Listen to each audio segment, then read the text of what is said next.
Assalamualaikum warahmatullahi wabarakatuh. Perkenalkan, saya Nur Asma, Prodi Tadris Matematika, Fakultas Tarbiyah dan Adab, Institut Agama Islam Negeri Parepare.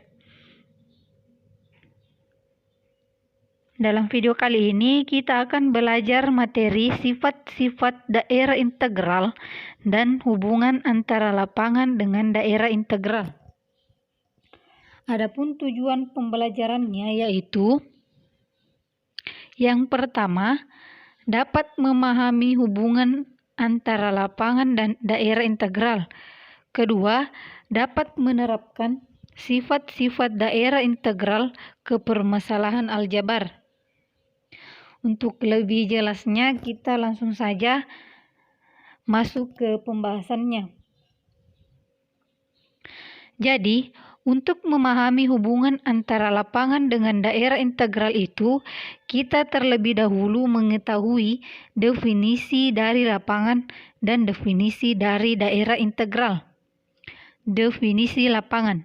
Definisi 4.3. Ring komutatif F dengan elemen satuan dikatakan lapangan atau field jika setiap elemen tak nolnya merupakan unit, yaitu untuk setiap U dalam F selain elemen nol bisa memiliki U inverse. Terdapat U inverse elemen F. Sedemikian sehingga U dikali U inverse sama dengan U inverse dikali U sama dengan satuan. Selanjutnya, definisi daerah integral. Definisi daerah integral, definisi 4.2, suatu ring komutatif D dengan elemen satuan yang tidak mempunyai elemen pembagi nol disebut sebagai daerah integral atau integral domain.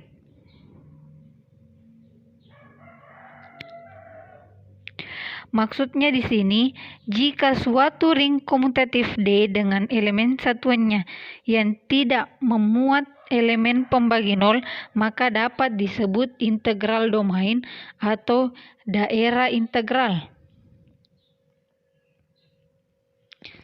Nah, dari definisi tadi, definisi lapangan dan definisi daerah integral, dapat kita ketahui bahwa lapangan itu sudah pasti termasuk daerah integral atau integral domain, akan tetapi sebaliknya belum tentu berlaku, hanya daerah integral tertentu saja yang merupakan lapangan atau field.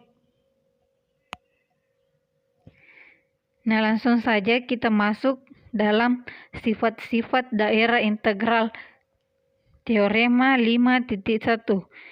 Diberikan D adalah suatu daerah integral dan misalkan A, B, C elemen D dengan A tidak sama dengan 0.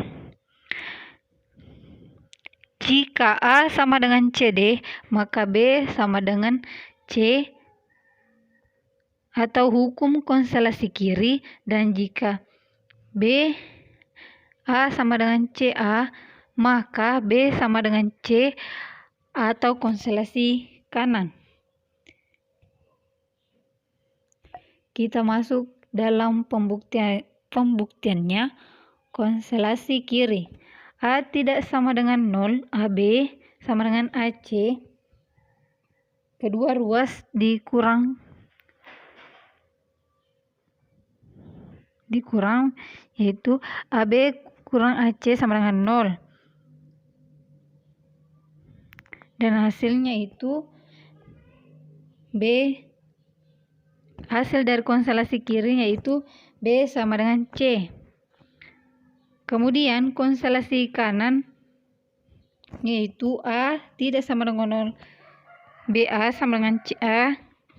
Kedua ruas dikurang dan mendapatkan hasilnya yaitu B sama dengan C. Contoh teorema 5.1. Perhatikan ring set 4 tabel Cayley. Dari ring set 4 terdapat operasi perkalian modulo 4 sebagai berikut. dapat kita lihat dalam tabel Taylor, yaitu modul 4. Kita lihat 0 dikali 0 sama dengan 0.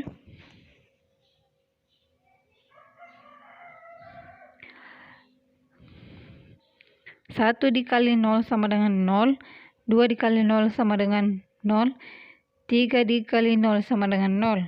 Kemudian 1 dikali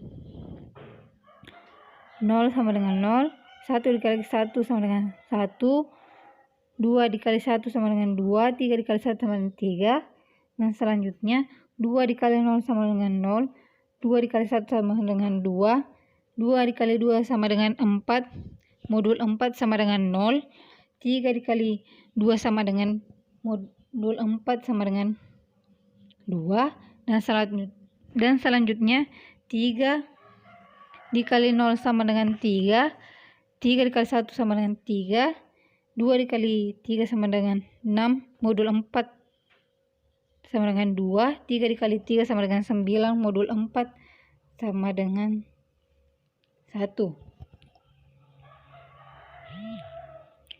Nah,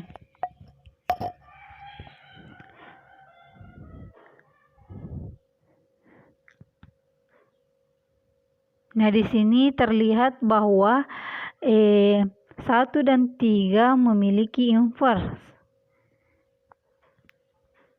Dan dengan demikian, berdasarkan teorema 5.3, elemen 1 dan 3 bukan elemen pembagi nol dan merupakan unit, sedangkan elemen 2 merupakan elemen pembagi nol sebab 2 tidak sama dengan 0, akan tetapi 2 kali 2 sama dengan 0 dan adalah pembagi 0. Dan kita simpulkan bahwa modul 4 bukan merupakan integral domain atau daerah integral.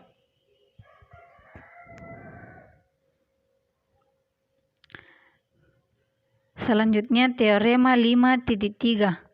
Misalkan R adalah ring dengan elemen satuan dan A elemen R yang tak nol. Jika A mempunyai inverse, maka A bukan pembagi nol. Bukti teorema 5.3. Diketahui A mempunyai inverse, maka terdapat B elemen R sehingga A dikali B sama dengan B dikali A sama dengan 1. Akan ditunjukkan bahwa A bukan pembagi nol. Andaikan A elemen pembagi nol, maka terdapat C elemen R. C tidak sama dengan 0, sehingga A dikali C sama dengan C dikali A sama dengan 0. Dengan demikian diperoleh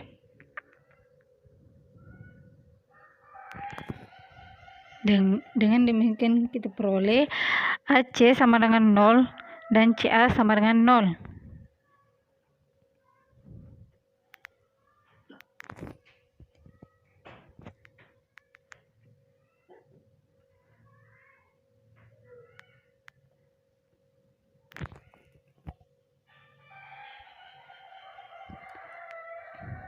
Selanjutnya teorema 5.4.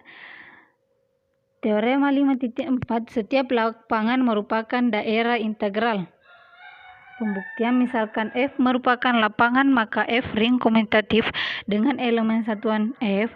Setiap A elemen F dengan A tidak sama dengan 0 mempunyai inverse berdasarkan teorema 5.3. Diperoleh bahwa A bukan pembagi nol karena setiap elemen tak nol dari F bukan pembagi nol, maka F tidak memiliki pembagi nol. Artinya F merupakan daerah integral. Jadi dapat kita simpulkan bahwa lapangan atau file itu sudah pasti termasuk daerah integral atau integral domain, akan tetapi sebaliknya belum tentu berlaku, hanya integral tertentu saja merupakan lapangan atau file atau hanya daerah integral sehingga yang merupakan lapangan integral. Itulah sedikit video yang dapat saya sampaikan, semoga bermanfaat. Sekian dari saya. Assalamualaikum warahmatullahi wabarakatuh.